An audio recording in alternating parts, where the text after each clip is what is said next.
Shut up, Mayor. All right, good evening, ladies and gentlemen. Apologize for the delayed start this evening. We will call the meeting to order, and I will ask the clerk to take a roll call. Alderpersons Halverson. Here. Keene. Novak. Here. Noling. Roach. Here. Turner. Here. Weigel. Here. Grisham. Here. Grove. Here. Haas. Here. 10 present. Thank you. We have a quorum. Please rise if you are able and join us in the Pledge of Allegiance, which will be led this evening by Alderman Halverson.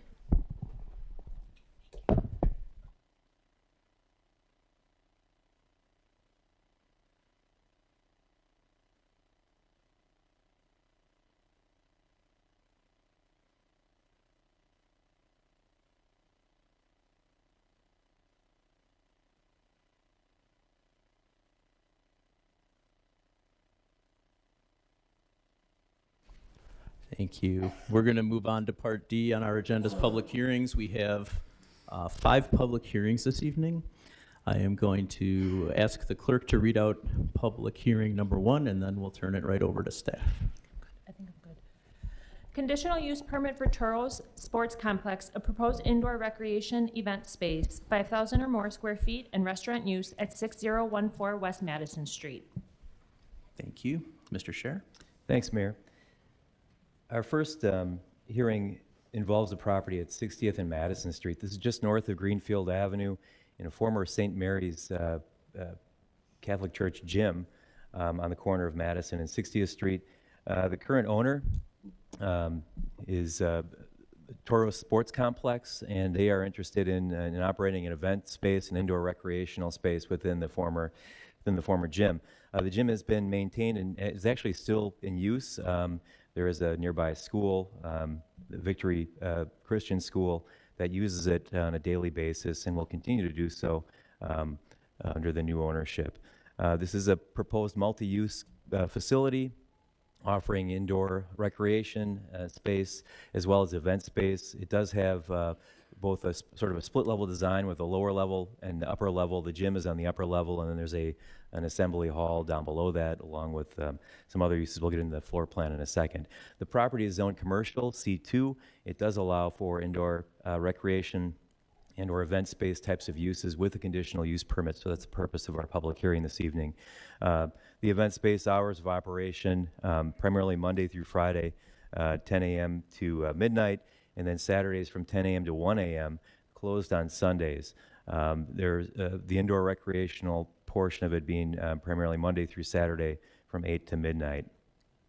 So they're interested in operating with a number of different local leagues and organizations. They will, it's not typically just open to the public to just walk in and play, but you would need an appointment. You would need to schedule your time slot for space within this gym. And it's, the space like this is definitely sought after, not only within the community, but within the region. So there are 2 properties involved here, the gym property on the corner of 60th and Madison, and then there's a duplex, a grass lot, and then a parking lot. The parking lot features 25 parking spaces. That, again, is owned by the same owner as is the grass lot. So that is the subject this evening. So the existing site plan has been on file since about 2013. It has been landscaped and will be maintained. It features a ornamental fence along 60th Street, and then some bicycle racks were recommended as part of the overall use by the city's planning commission. And it just sort of goes on to say the same thing. But there is, while there is off-street parking for 25 parking stalls on the site under the control of the owner, the Planning Commission did encourage the applicant to pursue other off-street parking within the immediate area. And if you're familiar with this area, in the first district, there is a Wells Fargo Bank on 62nd and National Avenue, between Madison and National Avenue, that has a wealth of parking in that area. The applicant, the owner, has reached out to Wells Fargo and is in negotiations with them on a possible, whether it be a lease or a purchase or some kind of arrangement for off-street parking on some of that land there near Madison Street behind Wells Fargo Bank. In addition, there is street parking within the area. This was, a former church and, elementary school. It still is today. But it had a number of, relied heavily on street parking previously, that is also an option for this use. Getting into the floor plans, the upper floor plan it includes a fairly simple layout with the main entry being on the southwest corner. That's that yellow square on the bottom left. And then entering into a lobby area, then you have a larger gymnasium and then a stage up in front. It's very similar to many maybe gyms that you're growing up and seeing, but reminds me of my grade school gym, but very similar with some bleachers, a gymnasium area, the stage up in front, which continues to be utilized today by the school nearby across the alley. But this is what they hope to utilize for different events within the community, whether it be weddings, cultural events, or parties. Then the lower level includes an assembly hall with a stage, office space, a mechanical area. There's a full kitchen downstairs, as well as locker rooms on the eastern side of the building. Just some images of what that looks like. It's been very well maintained, as it has been used over the years. It hasn't been completely vacant or idle. Just another picture of the kitchen area. So Plan Commission has recommended approval. This has been published and neighbors notified within 200 feet. We've received one concern to date from a nearby business, just concerned with availability of parking in the neighborhood now, and what this would mean for their business and other businesses within the neighborhood. The applicant is here this evening. They've informed us that the typical event is going to be about 100 to 120 people. That would be a typical event. There certainly could be smaller events as well, but they are here this evening. Should there be any questions from the neighborhood? That concludes my presentation. I'm happy to answer any questions. Thank you, Mr. Scherer, for the presentation. Are there any questions from the members of the Common Council? Mayor Devine. Alderwoman Keene? And for event space, what are we talking? Birthday parties, weddings? Are they during the day? Are they at night? Are they going to be applying for a liquor license at some point? What kind of events are we referring to here? The owner is a soccer player, and I think a lot of the events could be, using the gymnasium for whether it's futsal, soccer, basketball, but sporting events. But that could also include weddings, birthday parties within this facility. It is it is a large enough space to accommodate that, and they're indicating typically it could be 100 to 120 people for some of their larger events. The hours for the event space, they're looking at late morning, 10 a.m. to midnight, Monday through Friday, and then on the weekends a bit later on Saturdays till 1 a.m. They'd be closed on Sundays. And then the recreational events are 8 a.m. to a little bit earlier for whether it's basketball or indoor sports, 8 to midnight. They are interested in a liquor license for this location. I think in the title we may have addressed it wrong. I think it said restaurant in the title of the public hearing notice. And at the time when we were publishing this, there was some misunderstanding. It won't be a restaurant. They will be serving food, but the food that they're serving is going to directly serve people that are leasing the space out or the people that are occupying the space. It's not going to be, again, it's not going to be an open to the public, come on in and play basketball type of thing. It's space for, whether it be organized teams or groups that the owner is familiar with, organized events, whether it be cultural events, birthday parties, weddings, and then sports. Mayor Devine. Alderwoman Grisham? Steve, just to be clear, you just spoke of the restaurant use part of it. So the events are going to be catered, is what you're saying, or they're going to prepare food at the site? They will, yeah. That is their intent, to prepare food at the site. Okay. Yep, Thank you. yep, sure. Any other questions from the Common Council? Mayor Devine. Alderman Weigel. I have several questions. We've heard this 100 to 120 people. What's the maximum legal capacity for the space? When it was a gymnasium for the school, it had about 700 people. However, for this use, they're cutting that in half, and it's not going to be more than, I think it's 300 people max. So the sign above the door will say maximum capacity 300? They're agreeing to change that to a lower number with respect to this conditional use. And that would be this would be the point where we pick that number, right? Right. Today? Correct. Okay. Would there be any live concert type events there where a promoter, say, books the space, hires a band, and then sells tickets? Because there had been problems several years ago at Tanner Paul with that. Do you understand what I'm saying? So like a third-party operator in there would book the space. Live music would be allowed, I assume, correct? I mean, there's a Yeah, I mean, the events that they're talking about would include, a band could come in for a wedding or a party Well, or I understand an a event band is like part that, of sure. a Yeah. wedding or a party is different, Yeah. in my mind at least, is different than a popular band in there. And suddenly, even at a capacity of, say, just 300, that would be quite an impact on the neighbors. Yeah, and that hasn't been indicated to us as part of the application process, and we can certainly address that at recess with the applicants, who are here this evening, and sort of dive deeper into that question. Okay, and you said the applicant currently owns the building? Correct, yeah. And when did this purchase occur? Took place last year. Okay, Yeah. and has he been doing events there already, or is it the only use going on there right now is related I to think the it's school? primarily been related to the school, but it's my understanding there may have been an event or two, just using the space for sports within the building. Okay, and I guess this would be a question for the applicant in committee. How important is the liquor license to his business model? Because that's not a guaranteed item. Correct, But- right. But And he it's- already owns the property. They own the property. They've been making some improvements through the Building Code Enforcement Department, pursuing an occupancy permit.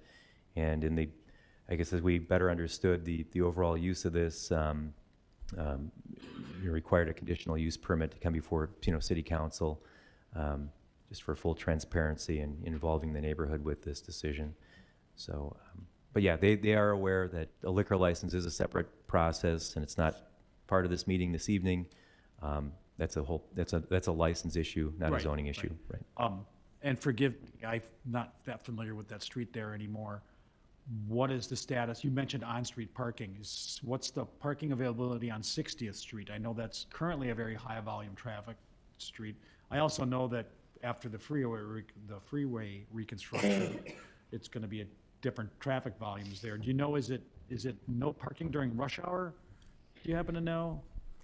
Offhand, Marty, I apologize, Okay. I don't have that info, but I can Okay. certainly get it for you. I'm just quickly. trying to see how much available on-street parking there really is. Okay. Thank you. Understood. Sure.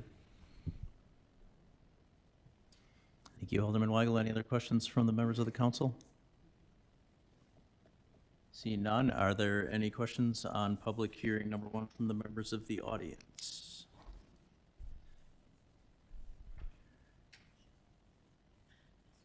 And if there are questions, I see a hand, please come up to the podium and activate the microphone, and then please give us your name and address for our record.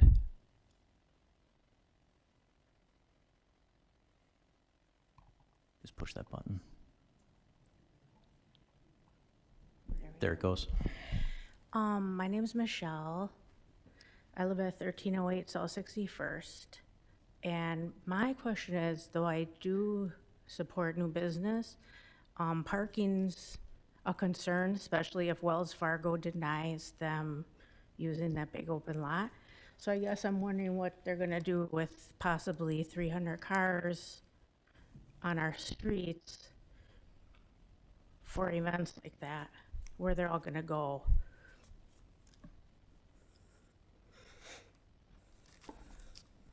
Well, if there's 300 cars, I mean, that's, Or 120, Yeah. or 100. yeah. It's So, I more mean, than what's what they're usually there. proposing, I guess, what they've indicated in their, I guess, application to us was that, given the let's just say a typical event at 100 people, They have 25 off-street parking stalls right now on their site. And they're, they're indicating, carpooling, groups of, whether it be teams, or organized team events, whatever it may be, coming together rather than separate individual vehicles. Is that, it's certainly something to, consider, but at the same time, there is definitely going to be a reliance, I believe, on some street parking.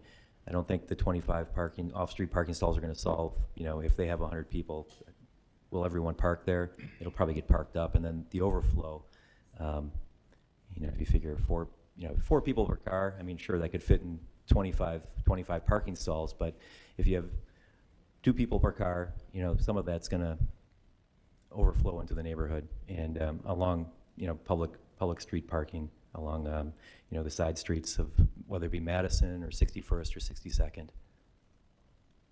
as it would in the past as St. Mary's. I Thank you. don't, that gym was closed for quite a few years. I don't recall seeing the type of parking that there has been in the last year. With that being said, will you guys be adding, I don't know, new signage? Is there any different kind of parking regulations? Our alley is no outlet, so instead of people that don't know coming up and down and trying to turn around, we have that already. Is there something you're gonna look at? Yeah, I mean, we can explore that with our engineering department about perhaps some signage, taking a look at the flow, whether it's through alleys or down streets, working with the applicants here this evening to talk about that very issue if it's an issue that's creating a problem to access your garage or your lot. Yeah, I mean, because technically it's a residential area. It was never like Yeah. an event center area, so this is a big change. Okay, that's all I have. Thank you. All right, thank you. Anybody else have questions? Please come on up.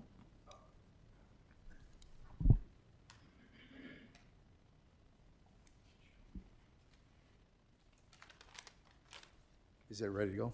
Yeah. My name is Raymond Arredondo, and I actually had owned the property back in 2012. I purchased the property that I sold to El Toro, or his organization. So I used it from 2013 to 2025 when I sold it to Mr. Toribio.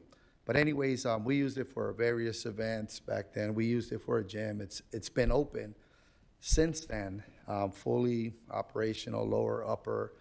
We've held events there, basketball events, just different things. There's never been an issue with parking. There's a parking lot that's there, as well as there's always been plenty of off-street parking. So we've never had any complaints with the city. We've never had any problems, anything like that. So it ran pretty smoothly, and I would think that it would continue to run that way. And we had a capacity, I believe the capacity was 240 people sitting downstairs, and over 500 people capacity for the gymnasium as well.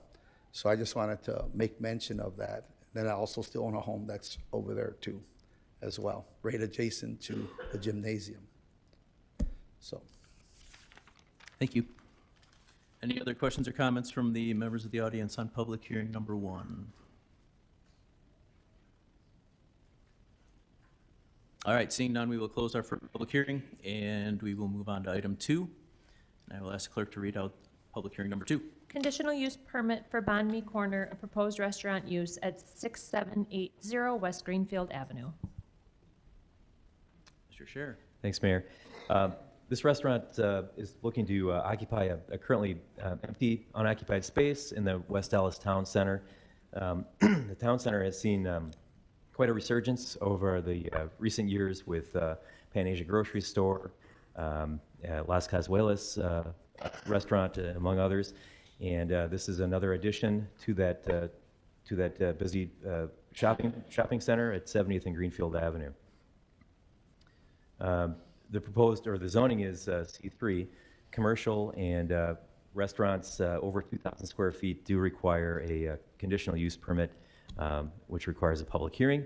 They intend to open in March, and the hours of operation are 9 a.m. to 7 p.m. Every day, 7 days a week, except, well, like 6 days a week, except Tuesday.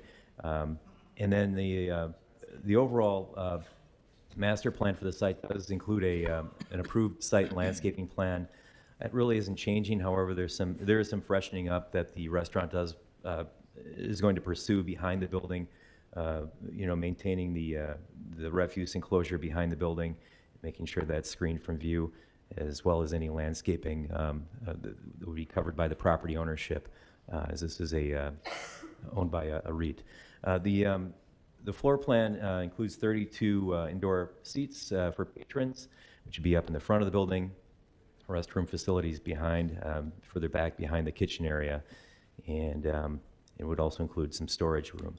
So the menu, this isn't the fancy finished menu yet, but they are working towards that. So it just gives you a listing of some of the different things that they hope to offer at this facility. Again, a welcome addition to the town center and to West Allis. Plan Commission has recommended approval, and it's been published and notified, and we've received no objections to date. Thanks. Thank you very much. Are there any questions from the Common Council on public hearing number 2? Seeing none, are there any questions from the members of the audience on public hearing number 2?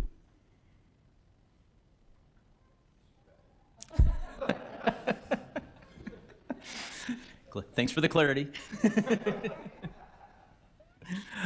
I'm not seeing anyone else moving, so we will close public hearing number 2, and I will ask the clerk to read out public hearing number 3. Conditional use permit for Cars R Us 2, a proposed light motor vehicle sales use at 10920 West Lincoln Avenue. Thank you. Mr. Chair. Thanks, Mayor. This is the site of the former Sullivan Shine dental office and warehouse. It was more recently purchased by a group, Birchwood Landscaping, who occupies a portion, a third of the building. The remainder is being leased out to different tenants within the community, within the region. Cars R Us is a wholesale automotive dealer. It is zoned, the property overall is zoned I-1 industrial. Car dealerships do require, I guess no matter how large or small the operation in this case, they do require a conditional use permit to come before the City Planning Commission and Council. Their hours are Monday through Saturday from 3 p.m. to 9 p.m. And the difference here is that this is not going to be, while we've outlined the property here, the extent of the overall property, they're going to be occupying just a very small space within the building. And then this being a wholesale car dealership, like some other recent ones we've had, this is just purely an office. This is not going to be a display lot with hundreds of cars. They're not going to be doing maintenance or any service. They're purely just purchasing vehicles from auctions or public markets and reselling elsewhere to, I guess from in an office environment to other licensed dealers. Again, they're not selling with the, to customers. Customers aren't coming here to purchase a vehicle. So it's primarily just office-based. No interior or exterior changes are proposed. 2 parking stalls for employees are designated on the site plan, and then this is the yellow spot is the the very small office space within the larger building. Plan Commission has recommended approval, just with the clarity here that this business, as part of the conditional use permit, this business shall be limited to the use of a maximum of 2 parking stalls for employee-related purposes with no mechanical work on site. Cars R Us will not sell vehicles to the general public and will not maintain an outdoor vehicle lot. No maintenance, storage, or staging of vehicles on the site. So we've received 1 objection to date, just with the concern that this is going to turn into a massive car dealership, and notably that's not the case. So I mean, our publications that go out are very general, so I can see where that confusion can come about. So thank you. Thank you, Mr. Chair. Do we have any questions on public hearing number 3 from the members of the council?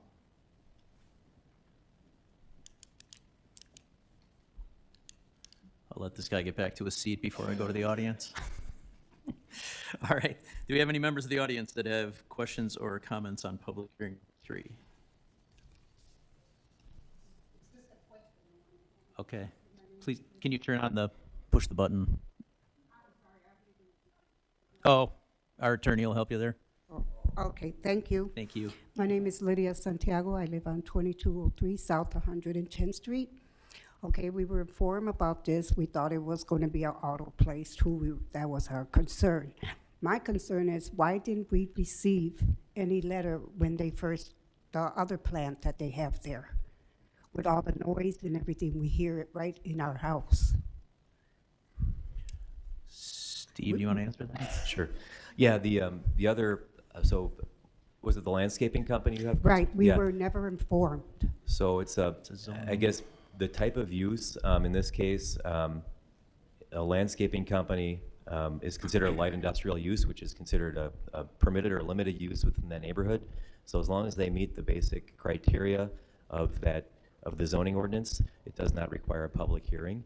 The difference being with the car dealership, you know, even though it's a very small lease space, that does require a conditional use permit, and then as part of that process, a public hearing, you know, notice goes out to the So neighborhood. what is the neighborhood supposed to do when, like this morning, at 6 o'clock this morning, I could hear all the sounds and, so what are we supposed to do as, for our neighbors?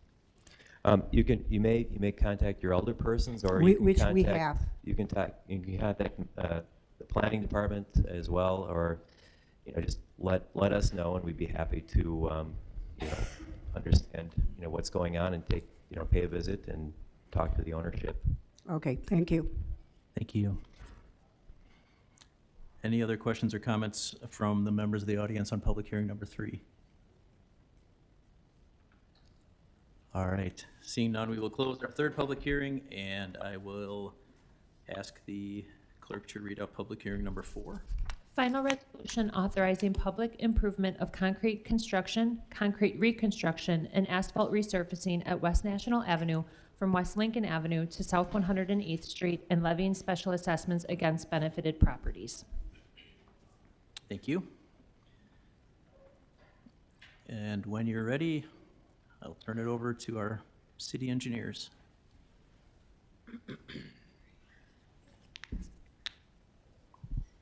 Thank you, Mayor. My name is Melinda Dieskey, and I'm the city engineer for West Allis. With me tonight is Rob Hutter, our assistant city engineer. And our first engineering public hearing is for the West National Avenue reconstruction project from almost West Lincoln Avenue to 108th Street. Here's our contact information. We'll also have a slide at the end with our contact information. So for a roadway public hearing procedure, we'll start off by discussing kind of the scope of the project, some of the costs involved in the road reconstruction project. We'll talk about the different special assessment rates and how special assessments are paid. We will then turn it back over to the mayor, take comments and questions from the common council and the citizens. Then the public hearing gets closed, and the matter goes to the Board of Public Works Committee meeting. They have a discussion and they vote, and then make a recommendation back to the common council, who reconvenes at the end and makes a decision on whether the project moves forward or not. I do want to note that if anybody has questions specifically about their individual property, it's a little hard to address those in this large forum, but the engineering department, Rob, myself, and any of our staff would be more than happy to discuss individual property concerns, either after the meeting, try to make an appointment with you to discuss over the phone or meet in person, and discuss those specific property questions. So, so for National Avenue, this is a street, this slide shows some of the condition of National Avenue, but National Avenue is a Wisconsin Department of Transportation project. It's being run by WSDOT, similar to the Lincoln and National intersection project. With this National Avenue project, its schedule has been kind of all over the board, and it wasn't the city's scheduling, it's the WSDOT scheduling. The last 3 years, this project has been scheduled for 2026, 2028, 2029. It's been kind of all over the place. So about mid-2025, they finally landed on 2026. So there has been a lot of compression in the normal process that is followed for this project. Normally, we would send out letters if we need to acquire property rights to relocate a sidewalk or relocate the road, or we need an easement for either temporary easement so that we can get something built and stand on someone's property to do so, or a permanent easement so a sewer can go through the land.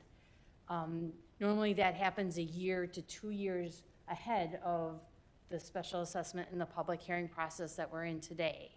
Because of the DOT's shifting of the schedule of this project, these two things have dovetailed together and are happening at the exact same time. We have received a number of comments and concerns and maybe some misunderstanding of the two processes. So I wanted to just try to address that up front before we got into some more of the specifics about the road project. The acquisition process, or to acquire property or get an easement for the construction of the roadway, is a DOT process that is followed. So it is they have an appraisal, and they have very specific guidelines that need to be followed to do that process. And the city uses a firm called Single Source. They are property appraisers. They help determine the value of the land, and that is a separate process. And that is just to get everything set so that the roads and the sidewalks and the sewers and the water can all be constructed. Then there's a separate process, which is a city process, which is the special assessment process. That process is what we do as a city to help pay our portion of the cost of the project. So it's a city ordinance, it's a state statute, where we can try to recover a portion of those costs by charging the abutting property owners a portion of the cost. And the city does that. We implement this process because for a number of reasons. One of the main reasons is that we can special assess tax exempt properties. The state of Wisconsin, Milwaukee County, State Fair Park, any road project that we do, we are able to assess those types of properties. So, but that is a wholly separate process from the property acquisition process from DOT. The numbers don't match. Your special assessment is calculated on a completely different basis than the value of the property that DOT needs to acquire for the roadway project. So I just wanted to kind of cover that before we got into the meat of the slide presentation and everything, so that hopefully people will understand that they are two very separate processes. So going back, this is, you can see just from a couple slides here, National Avenue is not in great condition. We have cracking and joint cracking and just general pavement deterioration. In addition, under National Avenue, we have, of course, sanitary sewer, water, and storm sewer. Our water mains in National Avenue are from the 1950s, and they're being replaced because we've had numerous breaks in those. There are only copper laterals on this project, so there's no lead service lateral requirements on this project. There will be new storm sewer on National Avenue with storm sewer laterals extended to the property lines. And then also we'll be installing new sanitary sewers. The existing sanitary sewers range from 1940 to the 1960s. And again, new sanitary sewer laterals will be installed as part of this project. Our underground utilities are paid for through a sanitary, our storm, or our water utilities. So this is the cost of the National Avenue project. The top part is the city portion. As you can see, the city's portion of this project is $7,771,720. WisDOT's portion is almost $11 million. So the project, the construction total is approximately $18 million. Here's a pie chart kind of breaking down the funding sources for the project. As we kind of talked about, you know, it's the sanitary utility funds, the special assessments, the water utility funds, stormwater, WisDOT, which is the bulk of the project, and then Anything not covered by the special assessments and the utilities comes from the property taxes. So special assessments have been used in West Allis for over 110 years. And it has, the amount of special assessment has changed, but it's been up to 100% of the cost of the project in the past. And again, we do this because the properties enjoy a benefit from the improvement. On this project specifically, the city will collect about $725,000 in special assessments, or 3.9% of the total project of the $18 million. The special assessments cover about 9.3% of the city's portion of this project. The assessment rate is $71.76 per foot for all the residential properties. And that doesn't matter what the bid prices are. This is the rate that the city sets annually. Our commercial and manufacturing rates are $89.70 and $107.64 per foot respectively. Again, state law has allowed the city to do this for well over 110 years. And as I covered before, special assessments, we are able to charge tax-exempt properties a portion of the project. West Allis has over 400 tax-exempt properties in it, so we are fairly and equitably spreading the cost of the road project across everybody who abuts the roadway. This is a kind of an example of how we calculate the special assessment. If your lot width is 60 feet, the assessment rate of $71.76, your cost would be $4,305.60. Then we also have a $8.96 per square foot for concrete driveway approaches if the driveway approach is being replaced. This project, National Avenue, because it's such a long project, it's about a mile long project, we intend to bill in 2 phases. The east half, basically from the freeway to Lincoln Avenue, we would intend to bill in March of 2027 because they're going to construct that part, the majority of that part in 2026. And then the west side from the freeway to Highway 100 will be constructed in 2027. And then we would mail the final bill in 2028.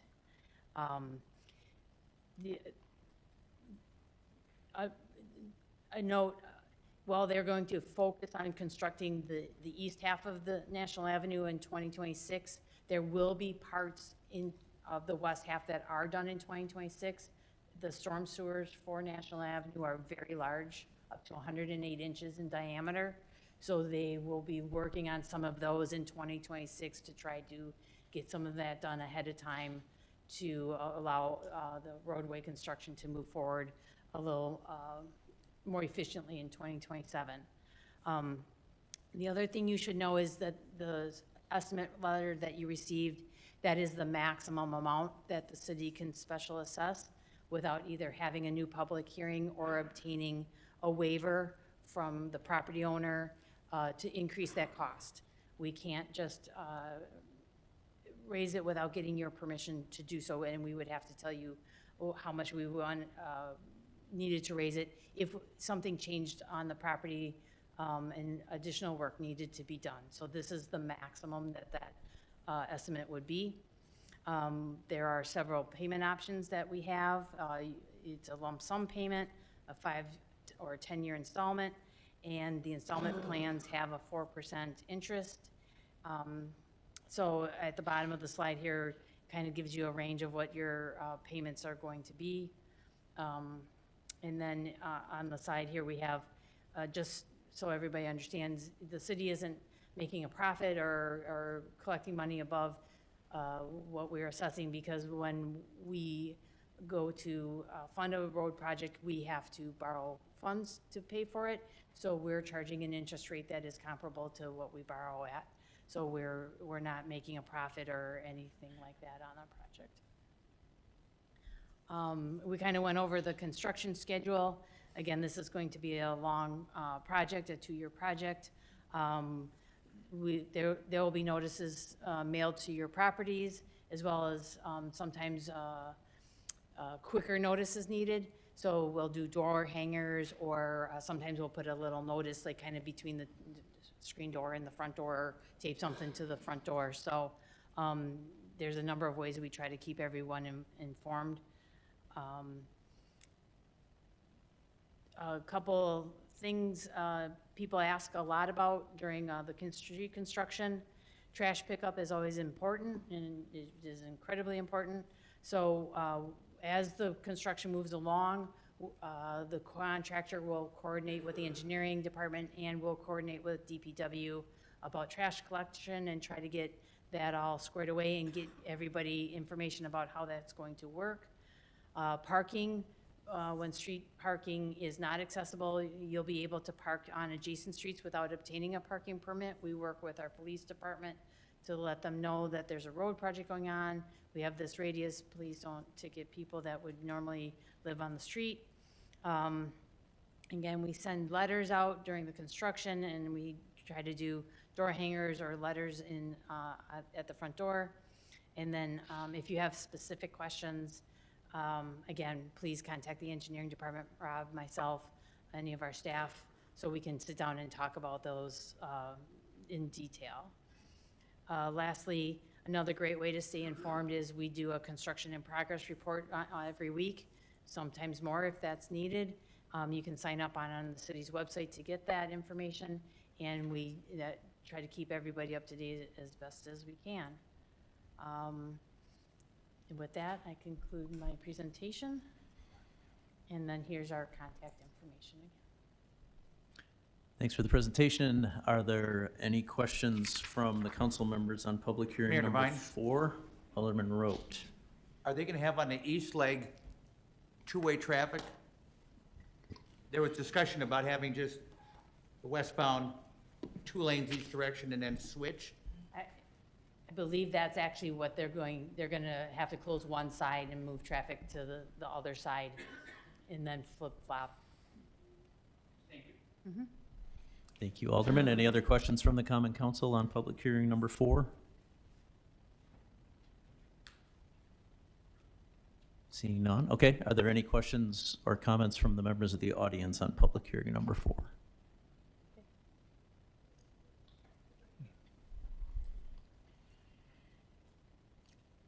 Again, please give us your name and address. Sure. Thanks. Well, hello, my name is Lena El-Badawi, and I'm a homeowner, gonna be affected from this project. And honestly, what I'm gonna say it's gonna be wrapped up from concerns, negative impact, and some questions, maybe regarding for you, all the member councilor, with respect, and the engineering. So I'm not gonna take long, so I hope you're gonna be patient with me. And excuse me, and I'm a little bit nervous. You're good. So, yeah, so any spelling stuff, so just ignore it, okay? Okay. Dear member of the Common Council and Engineering Department, I'm here to say formally object to the proposed specially assessment related to the reconstruction of West National Avenue, 10205 West National Avenue, that is affecting my property in West Allis. While we acknowledged that the special assessment for the street construction and the accusation of use of private property, I'm talking about my case, sir, estimate or land taking are legally treated as separated matter as impacted homeowners, my husband and I, we're talking about our case. We must empathize that the real life impact of this project is cumulative and a little bit negative. This project directly affects our property through the taking or use of a portion of our land and will result in several serious concerns, including reduced safety for our children. I have 3 kids, 9, 8, 12. They love soccer and they play bicycle and a lot of scooter, so busy. So, construction activity as long as term roadway changes. Second, increased noise and disruption both during the construction and permanently after completion with diminish our quality of life. A decrease in overall property value as the home will be close to a large and bizarre roadway. A permanent reduction is enable land area which directly impact resale value and marketability should we decided to sell it, if we gonna decide to sell the property in future. In the context, imposing a special assessment is not only unreasonable, but uncountable, particularly when the project does not represent a true benefit to the homeowners, but rather than a loss.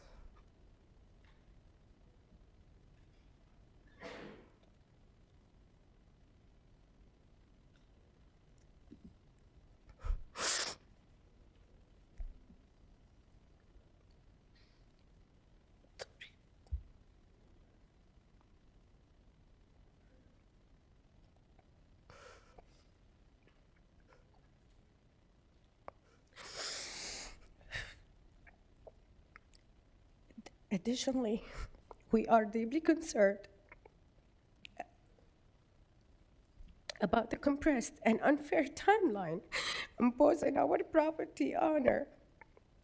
As property owners, we are being asked to consider and potentially sign a critical documents related to the property use or acquisition by February 12th. Today we are 10.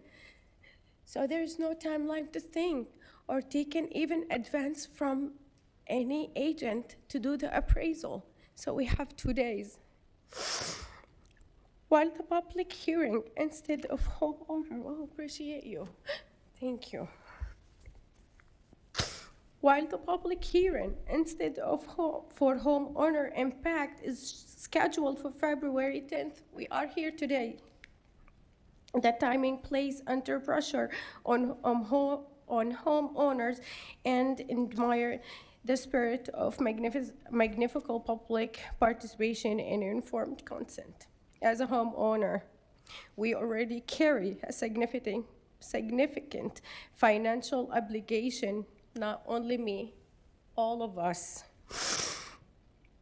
including property taxes, utility bills, mortgage payment, other uncountable household expenses. We are family with kids. Requiring additional payment through a special assessment under these circumstances create an excessive financial burden and fail to account for the negative impact imposed on the property. For these reasons, we formally object to the proposed special assessment and respectfully request from the city. Mr. Meyer, eliminate this assessment entirely for our property. We already negative. Our land has gonna be taken. Or sustainably reduce the amount to reflect the document negative impact and reconsider the current timeline to allow homeowners adequate time to review, respond, and seek counsel before using required to sign any documents, which is we did, so I can bring the appraisal for you guys, but it's gonna take 3 weeks. And most of them ask for this paper, $200, $250, $300. This objection is submitted to formally receive our rights and to ensure that our concerns are fully considered prior and to any final determination. Finally, for you, please ensure that my objection is fully into the official record and appreciate your time for me. And I'm sorry for any You did great. Thank you. misunderstanding. Thank you. Thank you. Does anybody else wish to address the council under public hearing number 4?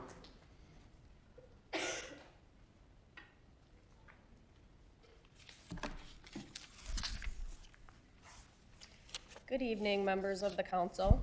My name's Heather Schwasinger, and this is my husband, Jeff Schwasinger, and we own the property at 2410 South 99th Street in West Allis. We are here to formally object to the proposed special assessment, specifically for our property of $7,500 due to this reconstruction project. We're going to echo a lot of the same sentiments that the prior speaker talked about.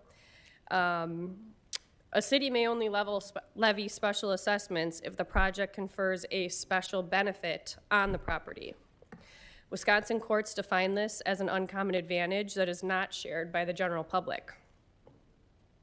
This reconstruction project primarily serves the general public's safety and the city's overall infrastructure standards. Our property value is not uniquely increased by $7,500 simply because the city is replacing aging public infrastructure that it has a duty to maintain. Excuse me. The primary beneficiaries of this work are pedestrians, delivery drivers, and the broader community who use these public right-of-ways and bus stops. Because the benefit is general in nature, benefiting everyone in West Allis who utilizes our streets, the cost should be shared by the entire community through the general fund, rather than being concentrated on a handful of individual homeowners like ourselves. It's also our understanding that other suburbs already handle it this way. A $7,500 charge is an extreme financial burden that does not reflect a proportional increase in our property's market value. We respectfully ask the council to rescind the assessment against our property, reallocate these costs to the city's general capital improvement budget. Alternatively, provide a significantly reduced rate that accurately reflects only the special portion of the benefit received. So in summary, we're not against this project, but this is a community-based benefit. This is not a benefit to just these property owners. And it sounds like what's being improved is not actually being improved. It's actually in a state of disrepair and needs to be improved to be at a level that's usable for the community. So unless we're receiving some type of improvement in our daily, use of our properties that I'm not aware of, I'm just wondering why this isn't a community shared expense. Obviously, we heard it's been done this way for 110 years, but why are we doing it this way? Other benefits or other areas in Milwaukee County do not do it this way. They treat it as a community expense. So why is it that West Allis chooses to do it this way? I can try to address some parts of it. West Allis has adopted this method. The state allows West Allis to adopt this method. So that is, the engineering department carries forward what the city has decided to do. And so we as the engineering department have the obligation to move forward.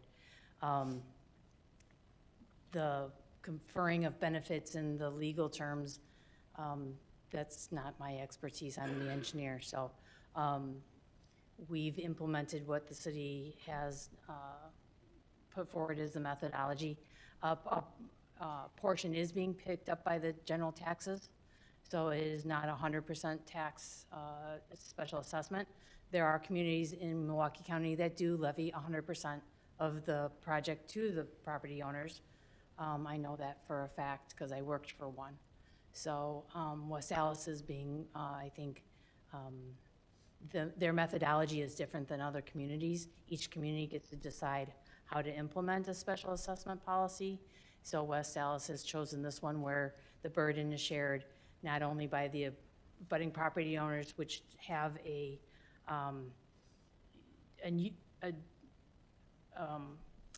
benefit because it's the access to their property, but it's also shared by the general tax levy. Anything beyond that is not an engineering answer. So then, should the question be directed to the council as to why is it West Allis's preference to share the cost? Why isn't this 110-year precedent of assessing it to individual property owners? Why is there not a willingness to do it differently if, again, other areas are doing it that way? Each community gets to do it their way. West Allis feels that this is the best way to equally treat all the properties that abut the roadway because of the ability to special assess tax exempt properties in addition to all the other things we just talked about. And I think we understand that you have that ability to do so, but you've got a community here that's not happy about it. And we're asking, why is there not a willingness to change your stance on how this is assessed? Is there a willingness to change it after 110 years? Is there? If I would just, well, you kind of touched on one of the big things, I think, I don't want to speak for all 10 of us, but that we appreciate about this project is that the county parks, which use all of our municipal services, the religious institutions that use all our municipal services, State Fair Park, which uses a lot of our, great amenity in the community, uses a lot of our resources. This gets them to contribute to those services basically through the special assessment. One of the problems too is if we change it, is everyone who's been assessed is then gonna be upset. Now, I'm not saying, we can argue whether that's great, but those are businesses. We're not businesses. It's just a different.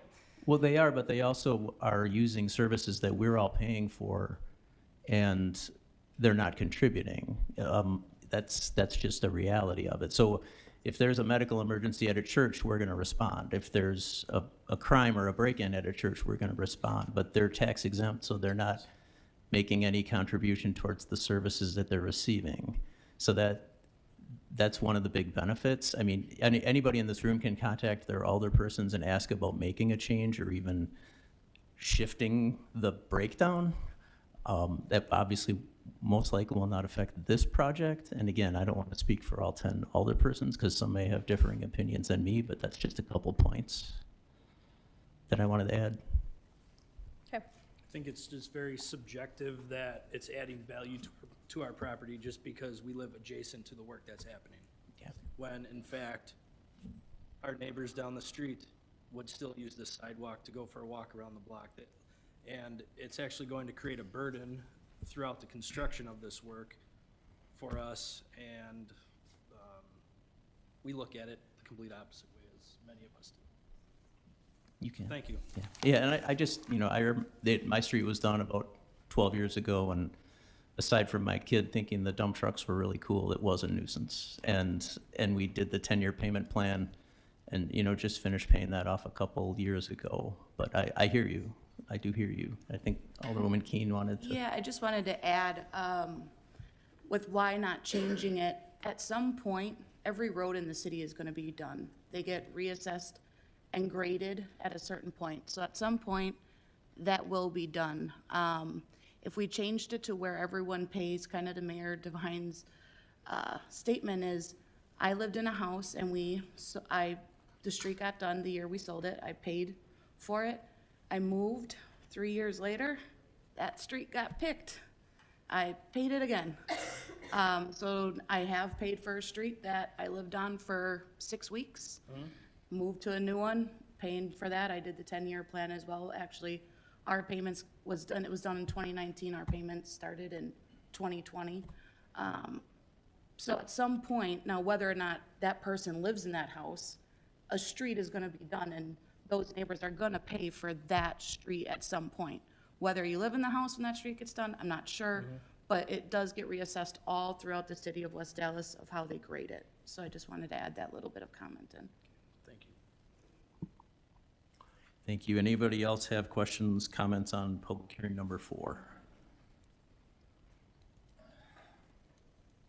Hi, my name's Mike Ledrowski. I have a property, I got a special assessment from you. There's one problem with that. I don't live on National. I live on Cleveland.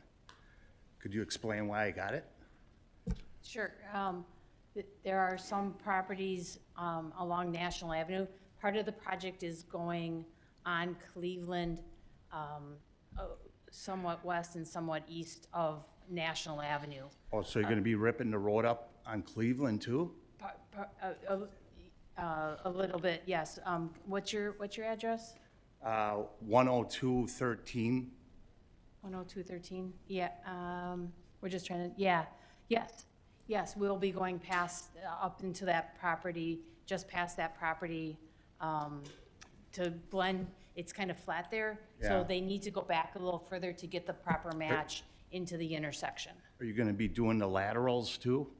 If we're doing the sanitary sewer in that area, we would be doing the laterals as well. Oh, okay, thank you. Sure. Thank you. Any other questions on public hearing number 4? Seeing none, then we will move on to public hearing number 5, and I'll ask the clerk to read out that item. Final resolution authorizing public improvement of major asphalt resurfacing and replacement of private side lead water service laterals in various locations and levying special assessments against benefited properties.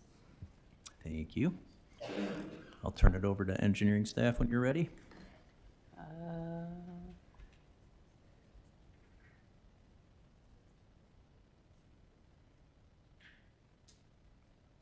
National Avenue's in there twice. Bear with me for just a moment, sorry. I hope so.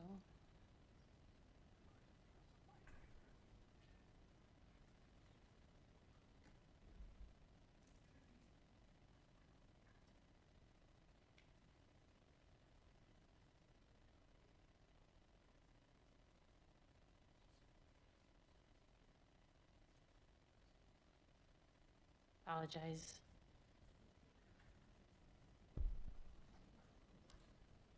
There we go.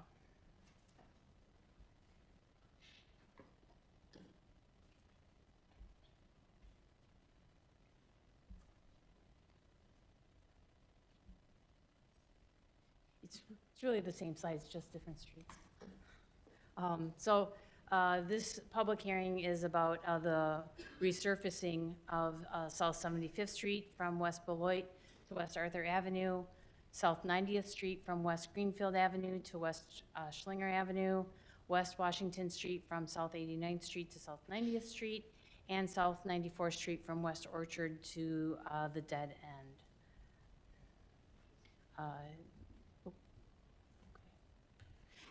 The procedure is essentially the same as what we talked about before.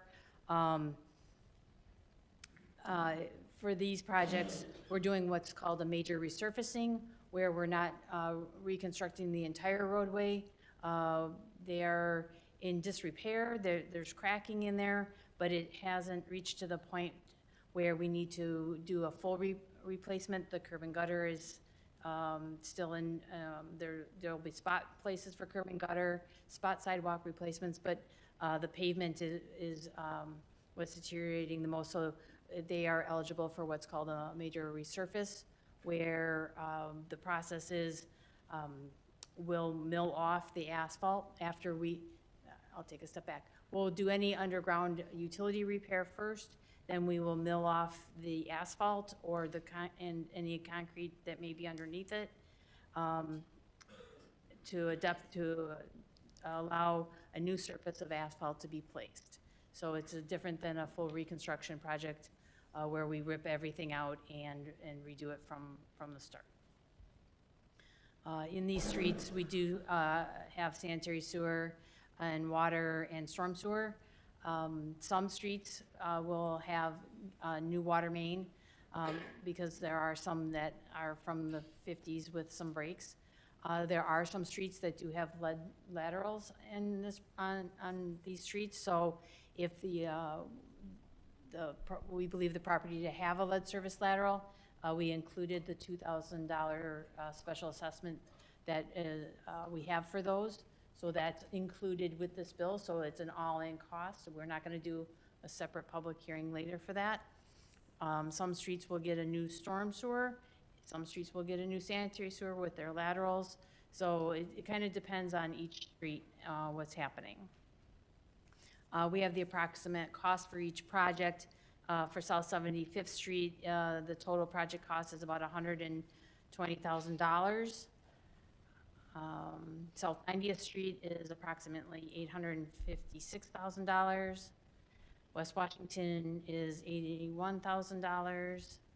And 94th Street is approximately, $616,000. So here's the cost breakdown of that.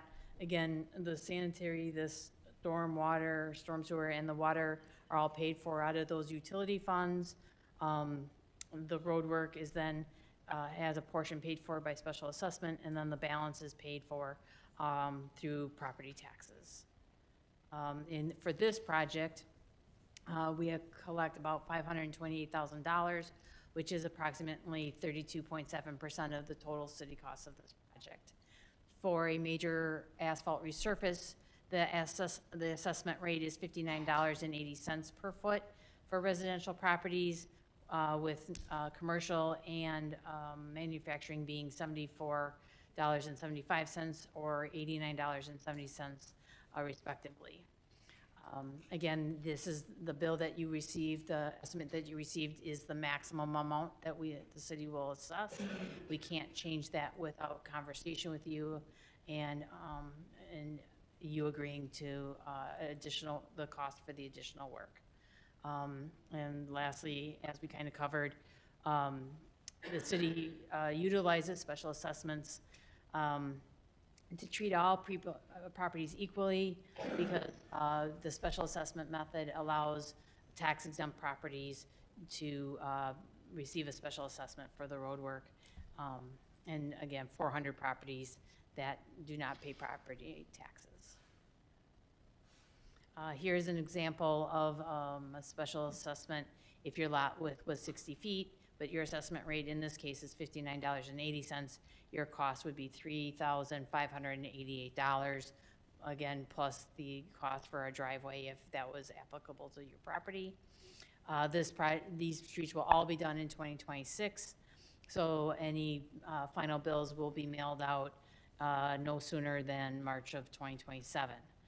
Again, we're charging an interest rate if you choose a payment plan, essentially at what we borrow the money for the projects, what that costs the city. The reconstruction schedule, we've been doing the design over the winter here. These projects will be going out to bid in the next couple weeks. We will pick a contractor once the bids are open, bring that to council for approval if the project is deemed to move forward. And then once weather allows, we'll get a schedule together for construction from the contractor. We'll send notices out to all the property owners as with a project schedule. And then we have to do some door hangers or notices on the front doors as to different, like if we have to saw concrete or do anything overnight or something changes rapidly, we'll put that notice right on your door. Similar to National Avenue, trash pickup again is coordinated. Parking will cover that specifically in the letter, but we coordinate that with the police department. We can provide information, and again, if you have specific questions, you can either talk with us afterwards or make an appointment, email us a question, or we'll try to make an appointment or try to talk over the phone to try to get your specific property questions addressed. I can't stress enough, this is a great place construction progress report, to get weekly information or more often as needed on the progress of the project. It's something that we do, and you can sign up on the city website for that. And with that, I conclude my presentation. And again, this is our contact information. Thank you. Any questions from the council on public hearing number 5 or comments? All right, are there any questions or comments from the members of the audience on public hearing number 5? Please come up to the podium and give us name and address.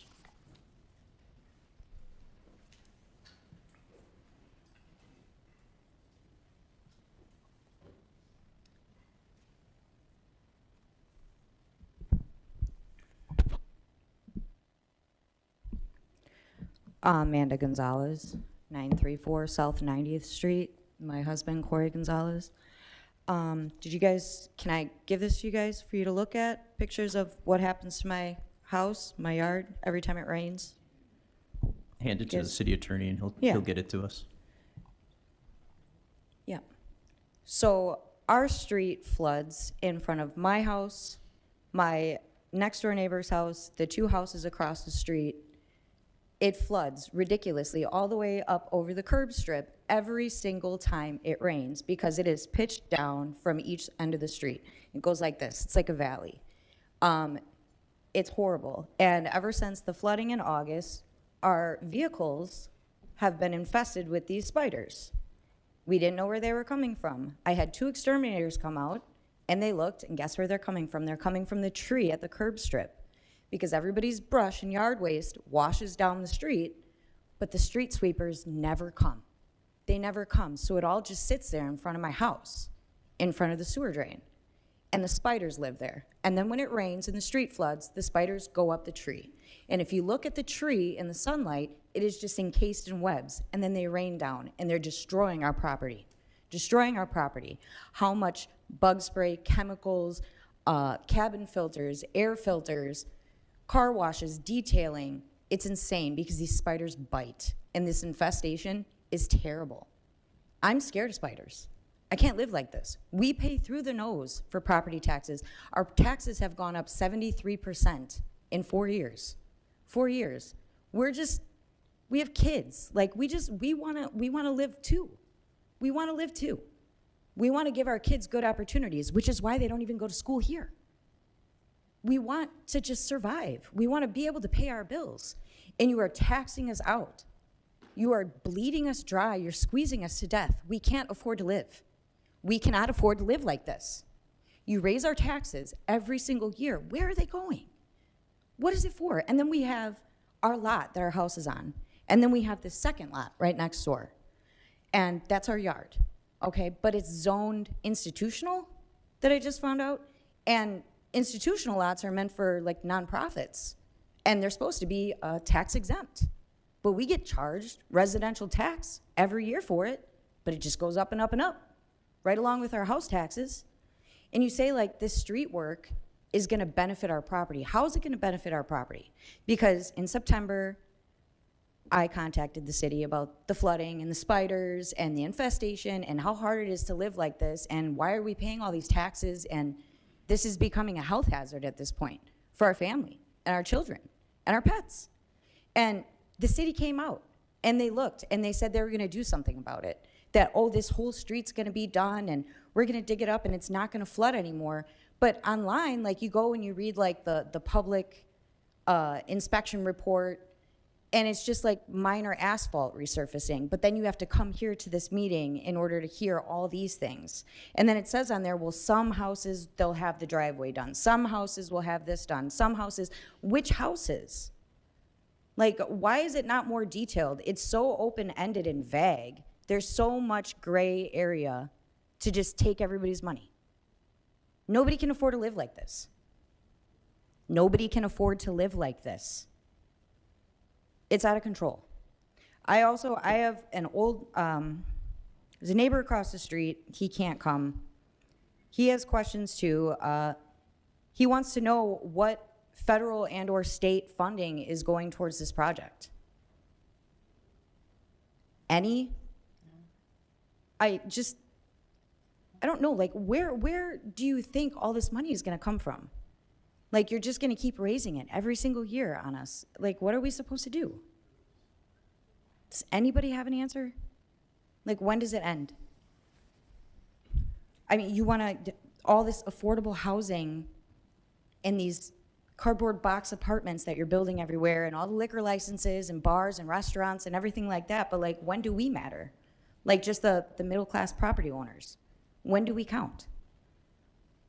Do you want to have just answers now, or do you want to? Yeah. Well, for starters, building housing is bringing people to the community, and those people are going to. They don't pay taxes. Please, I let you finish. They do pay taxes. The property pays taxes, and when it does pay taxes, they are also a higher shopping base, and then you have a couple hundred new residents versus, 4 if you build a single-family home. You have 20, 30, 60 million dollars in taxable value versus 1 or 2. Then you have the shoppers that are going to be walking to vacant buildings in the neighborhood, which will hoping are going to be filled with coffee shops, restaurants, bakeries, things like that, which will then increase the taxable value on those properties, which will contribute more to the property tax pie. If we want to really get into the weeds on municipal financing, this is a soapbox I will never get off of. The state now is sitting on a $5 billion with a B dollar surplus. Shared revenue is a program that was put in place in 1971 that was supposed to be all the tax money paid in this community goes to Madison. It was supposed to be sent back to the cities and the communities where that money was spent. Up until 2 years ago, that amount had not been increased for 20 years. Well, the state is sitting on a $5 million surplus. The other factor is Wisconsin is very, very heavily dependent on the property tax, where we have a lower sales tax than every neighbor around us. That's Minnesota, Michigan, Indiana, Iowa, Illinois. Illinois also pays for things through tolls. They pay through things for sales tax. I've had conversations with people that talk about so-and-so lives in Arizona and their property taxes are $1,200, but they also have to pay $500, $600, $700 a year to register their car. So the money in other places comes from somewhere. It's just not property taxes, and the system that the state of Wisconsin forces communities to abide by is the most restrictive and the most antiquated. And I'm hoping with a new governor and new districts in the Assembly and Senate next year that there will be a serious conversation about funding. Just as an example, we are allowed to go, 2 years ago when everybody really got hit by a residential reassessment, our tax collection at the city was actually less money. It was $1,700 less than the prior year in taxes collected. And that is because the residential value shot up and the commercial value dropped. So when office space was dropping still as a result of COVID and people working from home and not as much demand for office space, all the office buildings you see on National Avenue, Highway 100 were going down in value, and the taxes on homes was going up. So when you see you have to tax per $1,000, we set that rate. So when the analogy I've used is if we're sharing a pizza and the first time the homeowner's paying for 6 slices of that pizza and the businesses are paying for 4, the next year, because that residential value went up so much, it was like the homeowners are paying for 7 slices of that pizza while commercial properties were only paying for 3. Now, I'm sure that's probably a lot more depth than you wanted this evening, but it's a broken system. 2 years ago, we were allowed to go up, this was 3 years ago, $28,000 on a $30+ million budget. Just for the union contracts of our police department and our fire department, who I'm not saying are not worth this, but that was over $800,000. So we're starting at $780,000. So that's just a surface quick snapshot that I wasn't really prepared to go into tonight, but I've obviously been seeing it quite a bit because it's been driving me crazy. You done?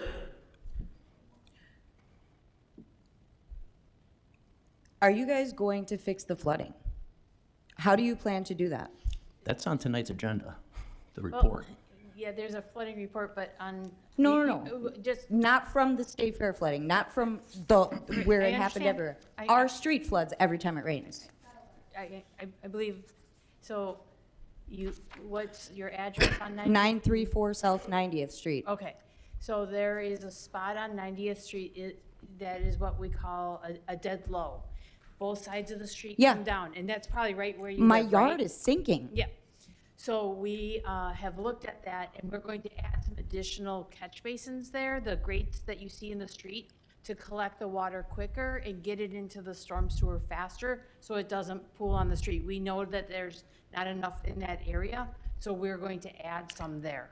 So, and then also, just for my peace of mind, myself, my next door neighbor, and then the guy across the street, we are also wondering if you're gonna be taking any of this money off for our labor that we've been doing for years when we keep like rakes and sticks and shovels by our porches and we go out and we clear the street every time it rains and you guys don't do anything? Or send a street sweeper or anything like that? I'm just here to talk about the I public just don't know hearing. what my taxes are So, for. I'm only speaking to the special assessments. I can't speak to. So we don't get a what- discount for being an employee? I Okay, can only speak to the special assessments. okay.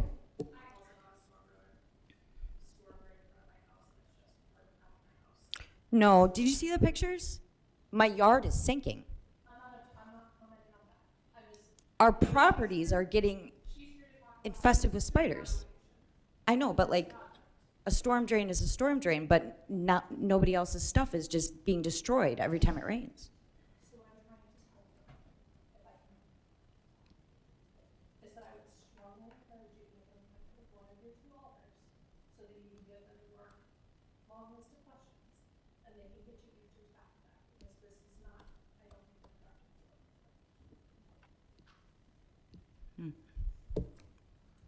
Thank you.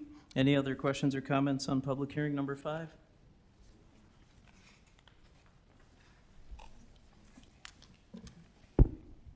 Hi, my partner and I have a house on 90th Street, 1112 South 90th Street. Couple questions. I'd like to start with what legislature are you citing that you're basing this project off of? It's Wisconsin state statute. Maybe Kale can tell me the specific number, but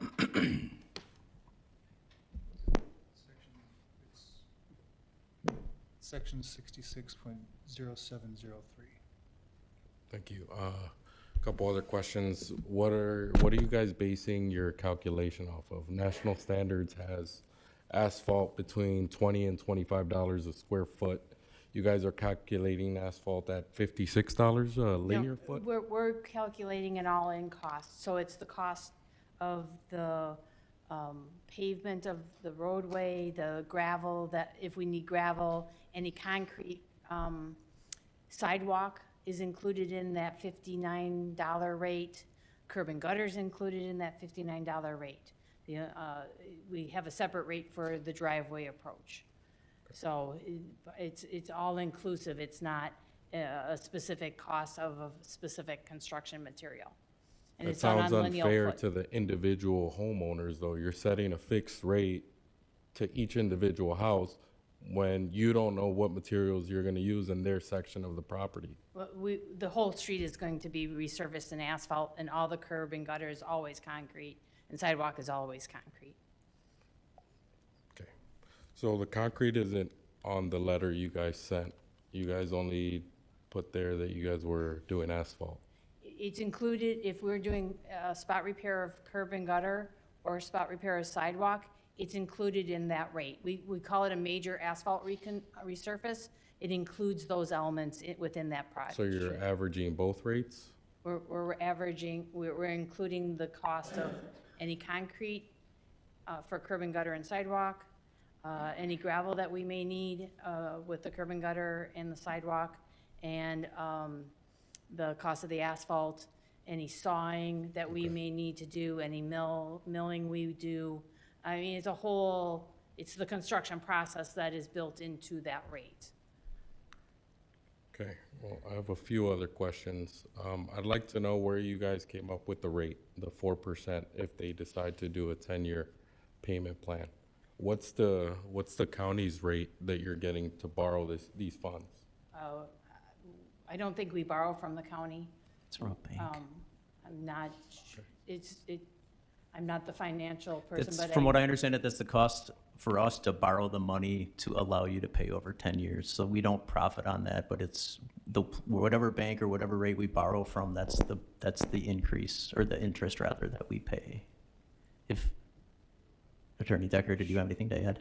Sure, so traditionally it's funded through bonding, which means that the city would get money from selling bonds in the open market at a certain rate, so when money comes in, that's what's used to pay the contractors, but you pay interest on that borrowing, that bonding, and so like a general obligation bond is typically how it's funded.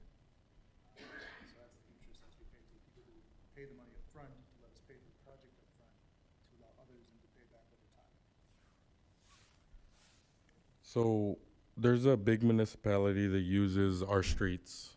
City of Milwaukee owns State Fair, or the county, the state. Okay, so are they taking on any of the burden of these costs, given that they use our roads constantly, and a lot of the damage that is caused is because of the incoming traffic for these events that they're hosting at this There- location?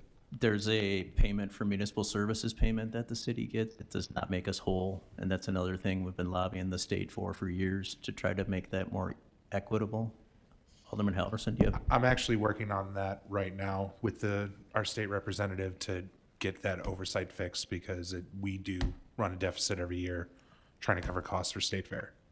But in addition, when we pave a road around State Fair, They we contribute. special assess them. That's the part of the purpose of this process, is so that we can special assess them, because if it was just in the tax roll and the tax levy, they wouldn't pay anything. So we repaved 77th Street last year, 2 years ago. We special assessed them $50,000, their fair share of the road construction. So that's kind of, it's kind of the point of the process. Well, I have a lot of concerns as a homeowner, given that I've lived at this property going on 10 years. There has been very minimal repairs to this asphalt that's been there in the time that I've been there. And you guys want to replace it with a material that isn't known for longevity. Why are we not doing concrete? The south of 90th Street got concrete maybe 3-4 years ago. Why Sir? are we going with asphalt? Sir, I'm going to kind of echo what Alderwoman Nolling said, because you do seem to have a lot of questions, which I totally understand. I live on a corner, so when assessments come, it's both sides we get hit. It might be beneficial to set up a meeting or a phone call with the engineering office, because they might be able to, in a private setting, answer a lot of your questions that you Well, have. I mean, I think a lot of the public wants to know I this too, because totally we've understand. I'm had just saying, trouble if with you asphalt have, on you our know, block. 5, 10, 20 questions, it might be worth setting up a meeting with them directly. Are you guys gonna make the plans public? Because we can't find any of the plans online on what this We're- proposed project is. We're still in the design phase. So we can certainly, if we can get your contact information, once we have them to a point where they are designed enough that we can show you and share, we can certainly do that. So Do you guys have a company in mind that you guys are gonna hire for we this have to work? publicly bid, so Okay. we have to go through the public bidding process. So it sounds like you guys are pre-charging every single person that lives on this without having a set price. How are you assessing this? The city sets a per lineal foot price every year based on all the items that I've listed. And then it's done per lineal foot and applied to the projects, each type of project. So we have a reconstruction rate, major asphalt rate. If we did a minor resurface, a minor resurface rate. And so that's determined each year, presented to the Common Council and approved. Is this public information? Because it's not based off national standards. I'm not sure what national standards you're referring to, So but for then road again, we work, could. again, for concrete, national standards is $35 to $46 Again, per it's, square foot. You're doing a calculation per linear foot that this municipality decides to assess however they want. I'd like to know how you guys are assessing this average. again, we took all the components, came up with a unit rate per lineal foot of what it would, so,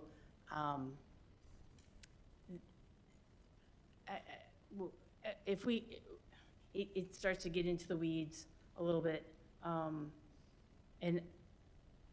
Well, if my property. I'm just trying to,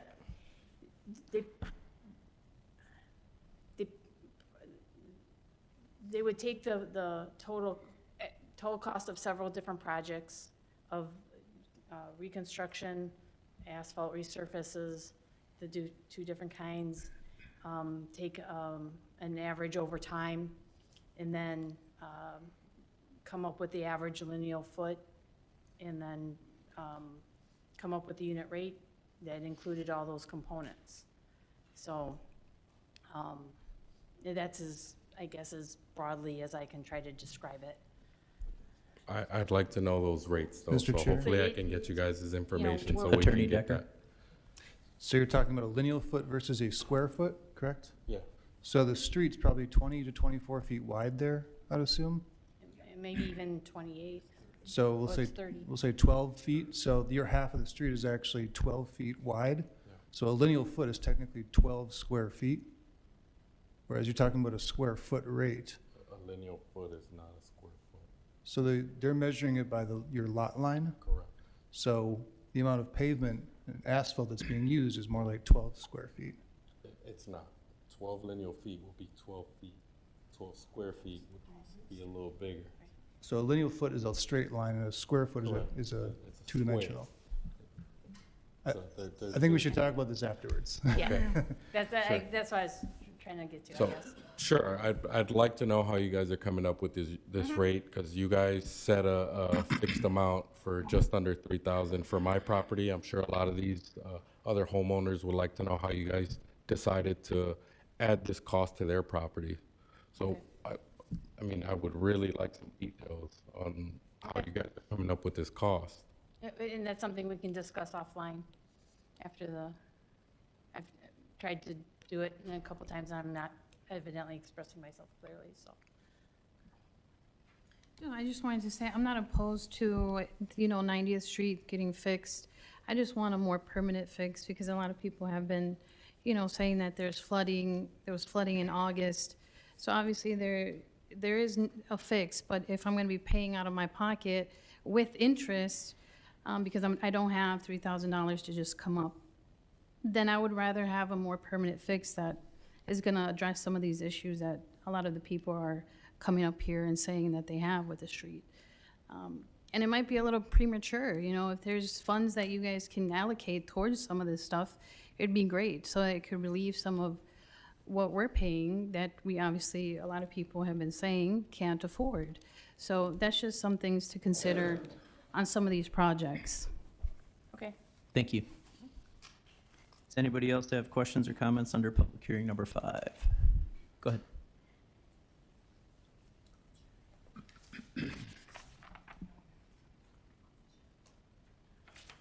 My name is Gavin. I live on 1002 South 90th, neighbors to Amanda, and the flooding is a problem, but that's not what I'm here.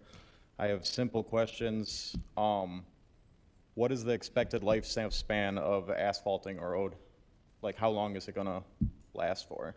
Is it even gonna last the 10 years that it's gonna be financed out?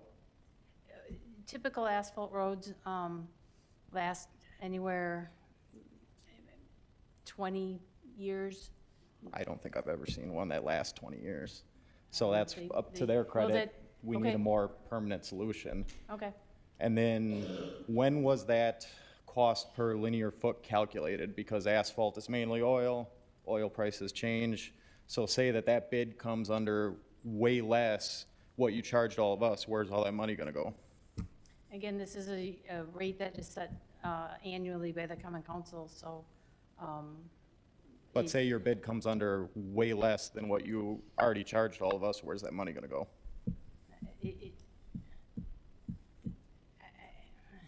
The cost of the road, the special assessments cover just a small portion of the cost of the road. Right. The cost of the road, as we showed in the previous slide, the assessments are only covering 33% of the cost of the project. So the project is expected to cost way more than the special assessment. So the unit cost is not covering the entire cost of the project. So that we'll be spending more than what we assess you. So 20 years on asphalt, cool, thanks. Thank you. Any other questions or comments on the 5th public hearing? Go ahead.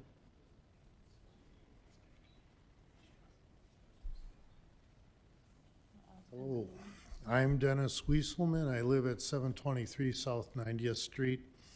A few years ago, I was a little surprised to find out that I owned half the road in front of my property.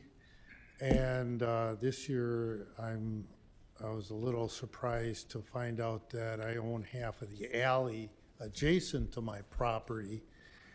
And I'm paying for that stretch, you know, another 7 lineal feet. And this is all peanuts, but I'm a frugal person. I like my peanuts. Anyways, but there's a dozen other residences that use that alley. And should that not be apportioned to those properties as well, that I shouldn't have to pay for the full 7 feet? I think this is a policy type, oh, excuse me. You're good. Policy type of issue. What is the policy on that? I'm not sure I quite understand. We're not. 13 residences use that alley, and yet I'm the one that pays for that stretch. But so you said you lived on 90th Street, right? Yes, I So- live on 90th Street, So adjacent to an alley. Okay. Okay, so I'm being told, because I measured it out, that I own half of that alley. And so I'm paying for the roadway in front of that alley. Oh, okay. I think I get what you're asking, and I apologize. And I'm trying to look at Google Maps while we're talking to get a Okay. kind of a visual. And you see all the residences, and it's a So- T alley, and all these people are using that alley, and even though I keep it clean for them so that they can get out, I assume that the city is not gonna allow me to set up a toll booth to charge, recover some of Then the everybody's revenue. gonna set up or- a toll booth, right? Or I'm not allowed to issue parking permits in front of my house and the like. So I don't have total control, but.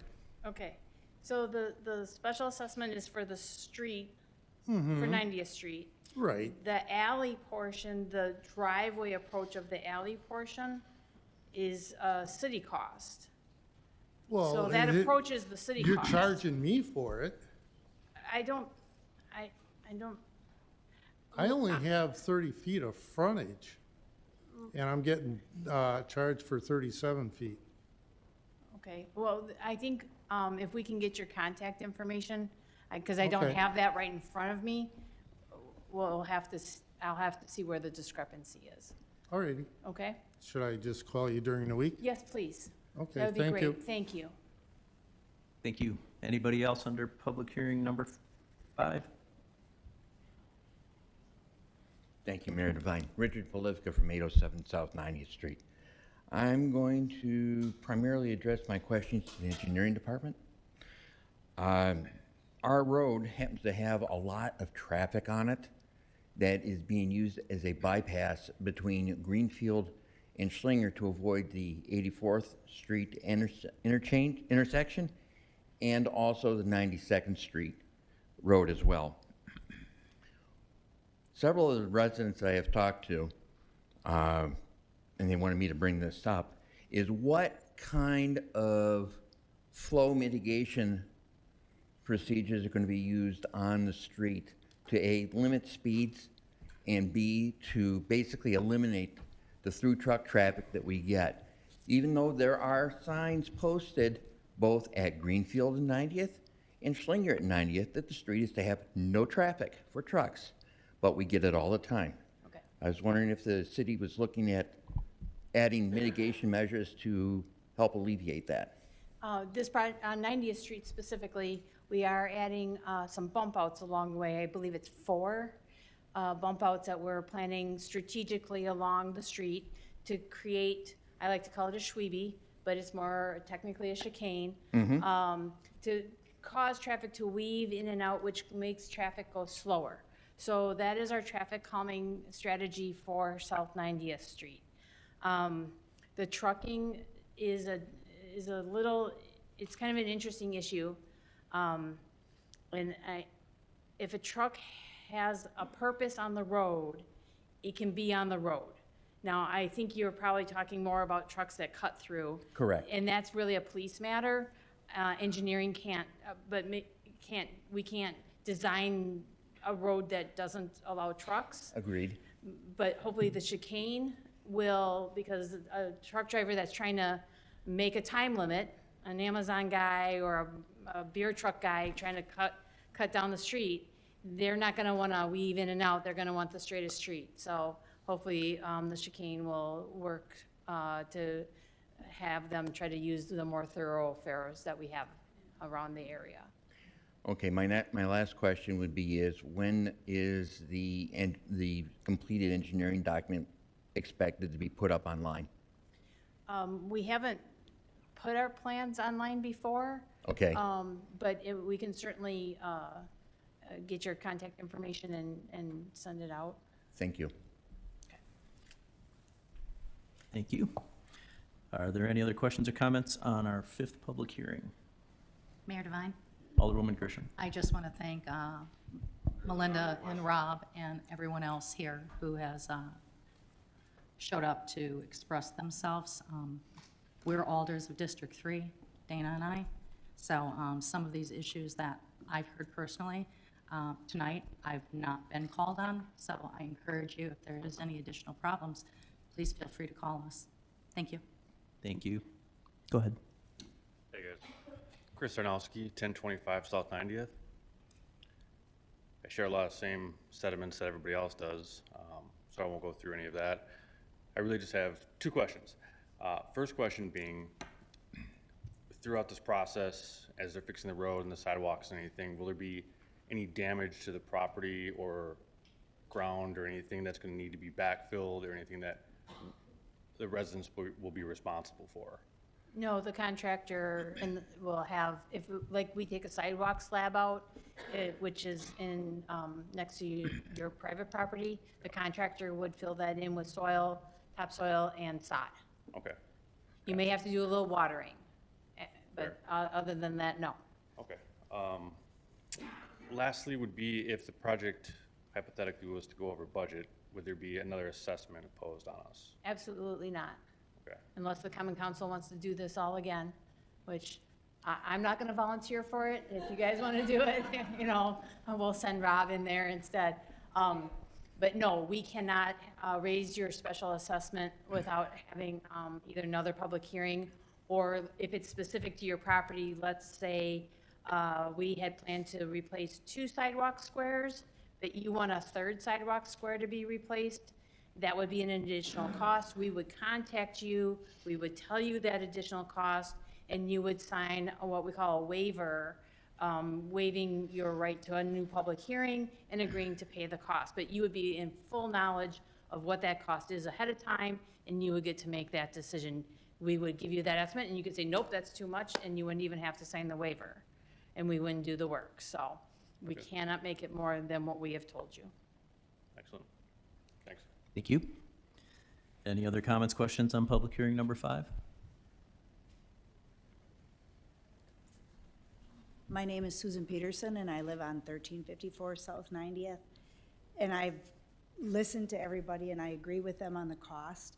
I am 61 years old. I bought my house 5 years ago. It keeps going up. If it keeps going up like this, I will not be able to afford to live there. And that alone, it makes me very sad, because after 61 years and looking towards retirement, I don't want to have to move. I don't want to have to start all over again. And it just, I have a very good job, but everything keeps going up. And that honestly is a fear of mine. So, I mean, whatever we can do to try to keep things down, I don't know what it is, but it worries me. Thank you. Anyone else with questions, comments on public hearing number 5? Got one more coming up. behind you. And then you can go. Hi, my name is Edwin. I'm a local business owner here in West Allis, and I just want to express my business mindset. So I see the biggest concern here is that the increase of a payment tax, the property tax, pretty much. And also I'm a house owner here in West Allis, and I see the increase of the taxes on the property, which is fine as long as it's used within the community. But as business mindset, I was doing some numbers here, and the point is that people don't like when the taxes increase because it puts some risk on, on the property or their mental health or things like that, the peace of mind. So I was doing some math here, and I just want to share this math. It might not be the ideal form of collecting $11 million in order to pay this bill, but between businesses, nonprofit, and churches, we have about 1,293, businesses that produce money in West Allis. So if I divide $11 million and I put the 4% annual increase that, the interest that they charge because of their bonds, now I see their bonds. So if I do the math, it's just $87 per business owner that will have to pay into this collective fund in order to fund the $11 million. Now, if I get a letter as a business owner saying that I have to pay $87 per month in order to collect this $11 million, but as long as I know that it's not increasing the taxes of my clients, at the end of the day, it's my clients.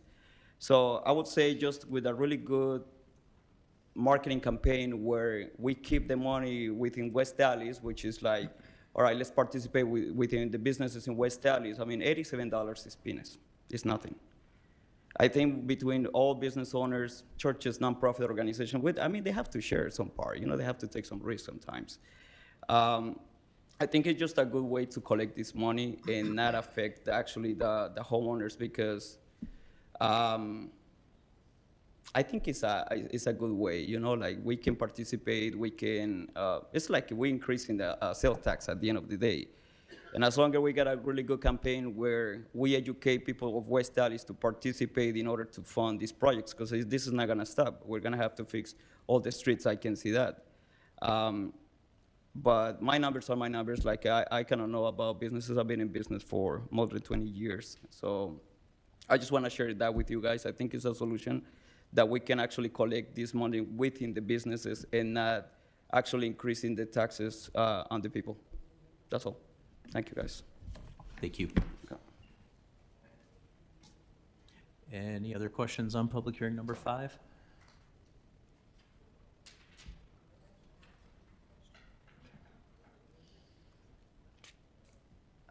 Honestly, I have a question regarding my case.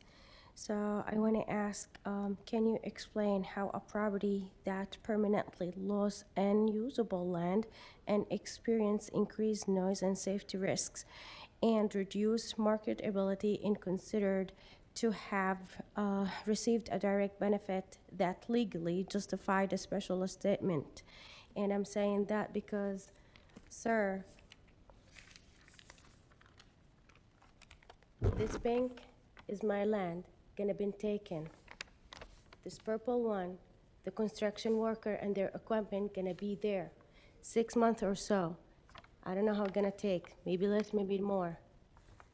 They pay $400 for this, $600 to sit on this for 6 months.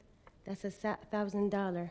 And then we receive this estimate we have to pay $1,966.22 because we are having benefits for renew. As a homeowner, piece of my land taken, some of the construction workers and equipment gonna stay on my land gonna be ruined. How that gonna benefit me? So, should I put money in here and I have to pay $1,966 for you guys? How that? Maybe the money they're gonna give us to us in here, the $1,000 or the appraisal, they give it to us. We're gonna put another $966 so we can pay it for you guys. What is the benefits? My land taken, some of it ruined, no privacy, and they're gonna pay above these. I have these paper. I'm sorry I didn't grab all of it because it's sensitive document. I have to sign it. And we have to sign it after 2 days.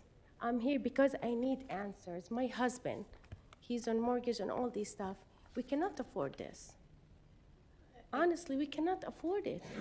We buy the house a year ago. We spent 10 years saving money to have our own house, not being taken by the landlord trolls, or there is no privacy. 10 years, guys, saving money to have a house. Please, just put yourself in my shoe. I'm a mom. I'm a substitute teacher, paraprofessional special education. I love my community. I love the kids.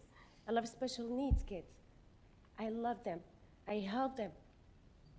When I see these infected in them, I'm not talking because I'm just a homeowner who's losing something.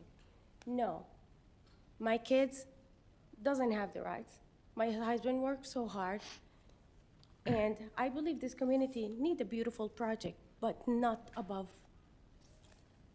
our rights, at least. So please give me an answer so I can back to my husband, tell him what's going on in here. And he's over road truck driver because he take about our safety and everything. He couldn't have the chance to come in here. With respectfully, I just carry all his questions, but he gave all the respect for you guys. Thank you. Thank you. Ma'am, if I may. Go ahead. I'm actually your representative along with Alderman Rout, and if Yeah. you'd like, I can set up to talk to you after. Please.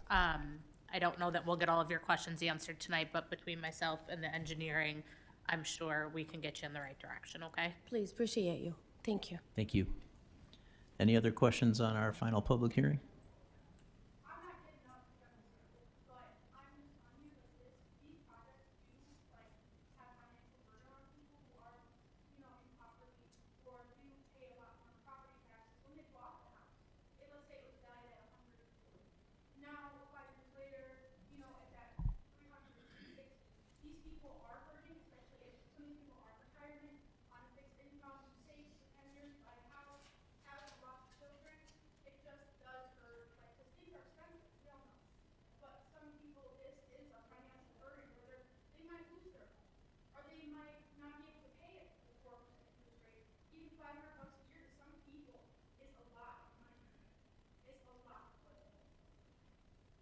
Thank you. Mayor Devine.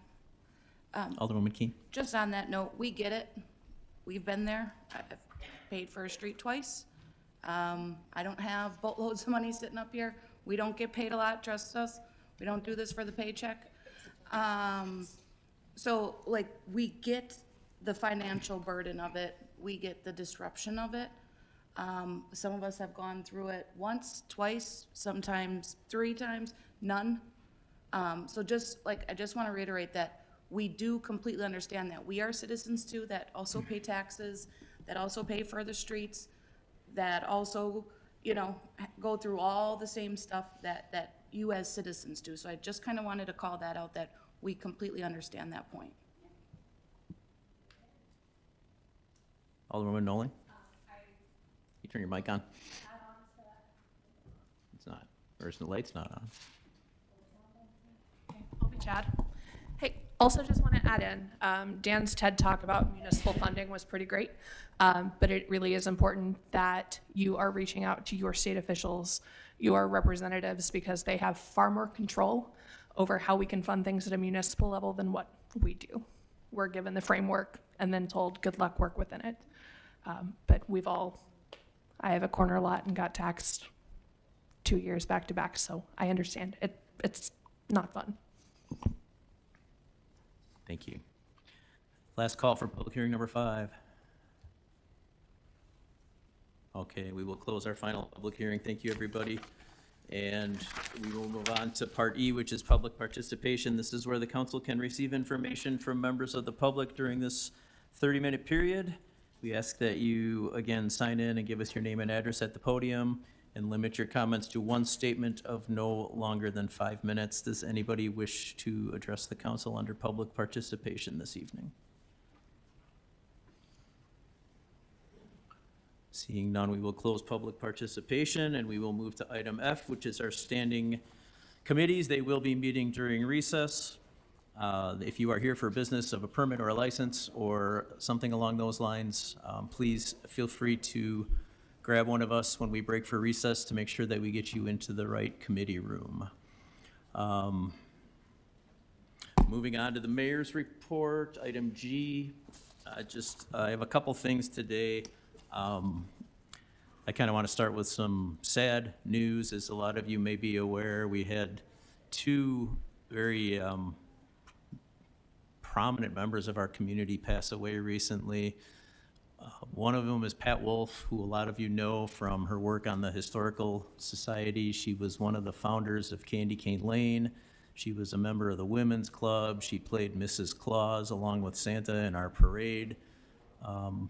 Many years, she really was just a stalwart of the community, and she passed away just over a week ago.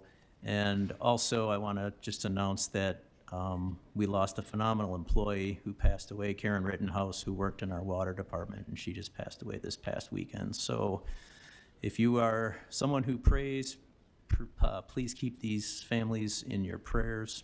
And I just want to mention that we are very appreciative of the contributions they have both made to our community, both within city government and in the West Allis community as a whole.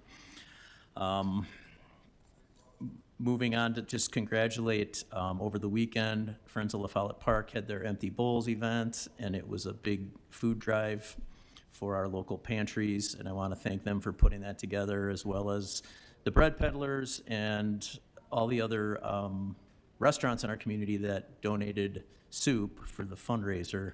I'm not going to try to name them, but there were about 7, and they all donated soup for this event. I also just want to talk briefly about, it is February and we are recognizing Black History Month, and I want to give a shout out once again to all the Black-owned businesses that are in West Allis. We are appreciative of them chasing their dreams while being part of our community. As a community, as long as I'm sitting in this chair, we are going to embrace our diversity, and we are going to strive to be a welcoming city for everyone. And just for one piece of information, I just want to talk very briefly about Marian Anderson, who is on my lapel, who was a singer. And I want to give a brief, even though we've been here for a while, I apologize, but I want to give a brief bio of her just so everybody knows who I'm wearing. She was 6 years old when she became a choir member at the Union Baptist Church in Philadelphia, where they nicknamed her Baby Contralto. Her father was a coal and ice dealer who was supportive of her musical interests. When she was 8, they bought her a piano but could not afford lessons, so she was self-taught. The church choir was so impressed by her talent and motivation that they got together to raise money for her to study with a respected voice teacher. While she was studying, she entered a contest by the New York Philharmonic and won a chance to sing at Louis-Own Stadium in New York. In 1928, she performed at Carnegie Hall for the first time and received a scholarship that took her to Europe. By the late 1930s, she was well known on both sides of the Atlantic. She was invited by President Roosevelt and Eleanor to perform at the White House. She became the first African American to receive this honor. In 1939, her manager tried to arrange a performance for her at the Constitution Hall in Washington, D.C. The owners of the hall, the Daughters of the American Revolution, told Anderson and her manager that no dates were available. However, the real reason for turning Anderson away was a policy established that restricted the use of hall to white performers. When word got out, there was a public uproar, which was led in part by Eleanor Roosevelt, who ended up resigning from her position on the Daughters of the American Revolution. She invited Anderson instead to perform at the Lincoln Memorial on Easter Sunday in front of a crowd of more than 75,000, and she gave a moving performance that was broadcast live to millions of radio listeners. So, happy Black History Month, everybody. That concludes the mayor's report. Do we have any alderperson's reports?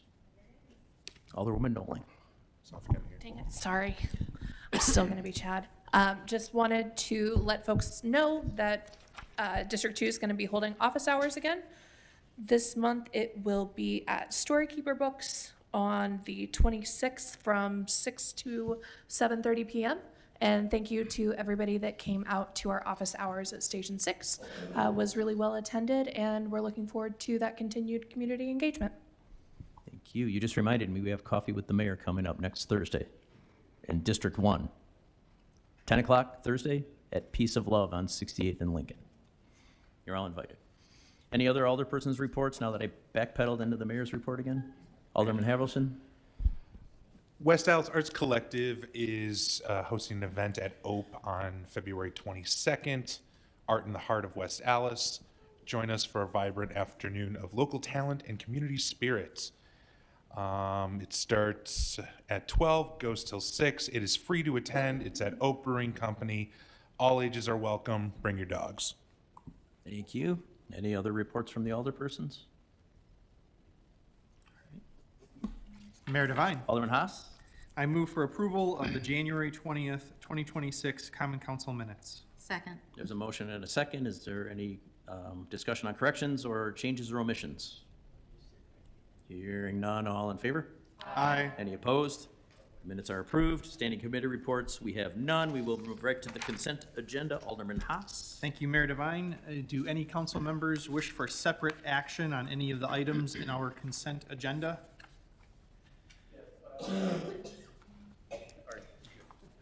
Like to postpone number 7 to our next meeting on the 24th.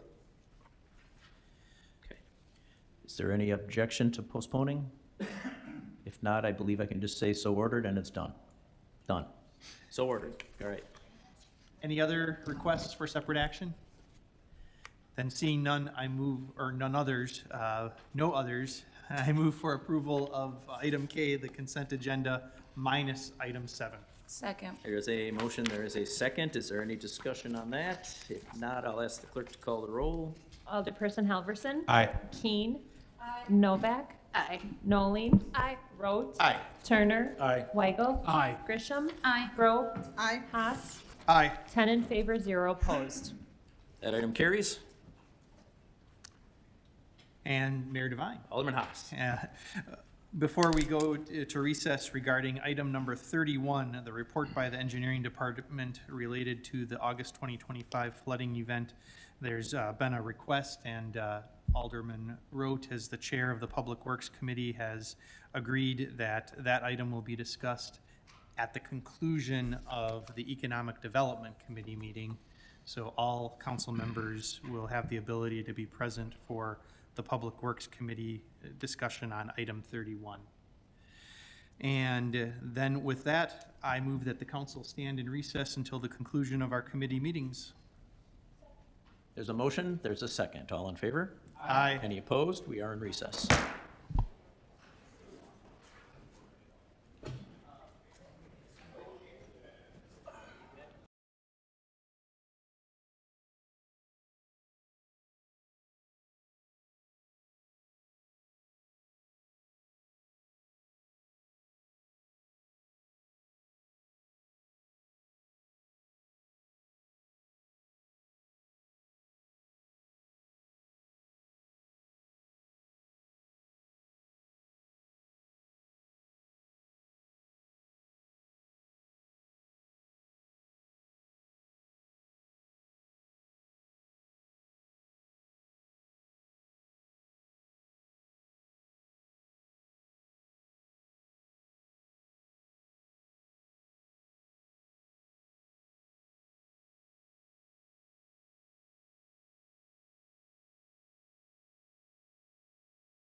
Good evening. Let's call the council back to order.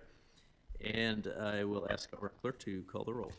Alderperson Halverson. Here. Keen. Here. Novak. Here. Noling. Here. Grote. Here. Turner. Here. Weigel. Here. Grisham. Here. Grobe. Here. Haas. Here. 10 present.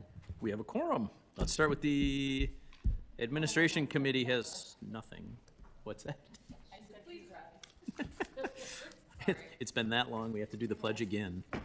We will go right to the Public Works Committee, and I will ask the clerk to read out that report. The Public Works Committee recommends placing on file of item 31, passing of item 32, adoption of items 33, 34, and 35. Mayor Devine, I move in accordance of the committee report. Thank you, Alderman. Is there any discussion? If not, I will ask the clerk to call the roll. Alderperson Halverson. Aye. Keen. Aye. Novak. Aye. Noling. Aye. Grote. Aye. Turner. Aye. Weigel. Aye. Grisham. Aye. Grobe. Aye. Haas. Aye. 10 in favor, 0 opposed. Motion carries. Thank you. Let's go to the Economic Development Committee. All right, this is a mouthful. The Economic Development All Committee night's a mouthful. recommends granting of item 36, postponement of items 37 and 38 until the February 24th meeting, denial of item 39, granting of item 40 with hours maxed at midnight, a total occupancy of 249 persons, invited guests only, no public promotions, approval for 1 year to see if it's a good fit for the neighborhood, granting of item 41, granting of item 42, adoption of items 43, 44, 45, 46, 47, and 48. Boom. Mayor Devine, I move in accordance with the committee report. Thank you, Alderwoman. Any discussion? If not, I will ask the clerk to call the roll. Alderperson Halverson. Aye. Keen. Novak. Noling. Aye. Grote. Aye. Turner. Aye. Weigel. Aye. Grisham. Aye. Grobe. Aye. Haas. Aye. 10 in favor, 0 opposed. Motion carries. Thank you. We'll do the Public Safety Committee. The Public Safety Committee recommends denial of item 49 due to non-appearance and background check. Thank you. Mayor Devine, I move for approval of the Public Safety Committee report. Any questions, discussion? Hearing none, all in favor? Any opposed? The ayes have it. The denial is approved. Mayor Devine. Alderman Haas. I move that the council stand adjourned until our next scheduled meeting, Tuesday, February 24th, 2026. Second. There's a motion, there's a second. All in favor? We're adjourned.